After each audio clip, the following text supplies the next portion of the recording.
Look at this for a second. $1.5 trillion for the military in 1 year, and they're calling it defense. Defense from who exactly? Because last time I checked, most Americans are not sitting at home worried about invading another country. They are worried about paying rent, buying groceries, filling up their gas tank without having a mini heart attack at the pump.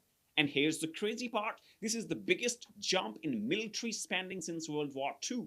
42% higher than before.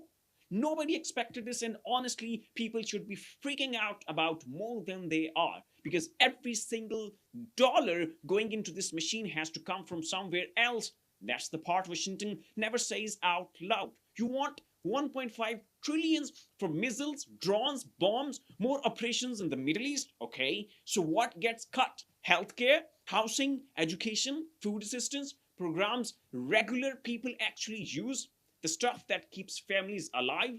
Now, think about this for a second. Americans are already drowning right now. Credit card debt is exploding. Grocery prices are insane. Gas prices go up every time tensions with Iran spike.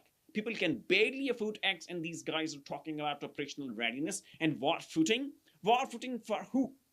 Because it sure doesn't feel like it benefits the average American. And but wait, it gets worse. They're openly talking like this is some long-term confrontation with Iran, replenishing munitions, expanding missile defense systems, preparing for sustained operations.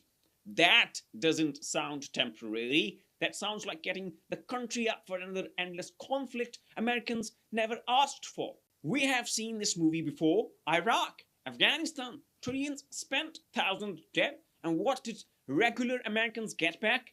Expensive healthcare, crumbling infrastructure, higher debt, lower trust in government.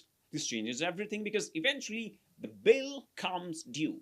Not for politicians, not for defense contractors making billions off these wars, for normal people, the working class, the middle class, the guy working two jobs trying to keep lights on. And honestly, Americans are tired.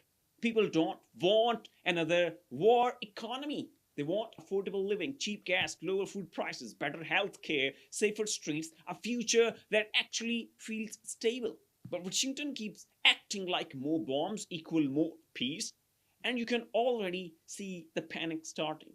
Because deep down, people know this path never ends well.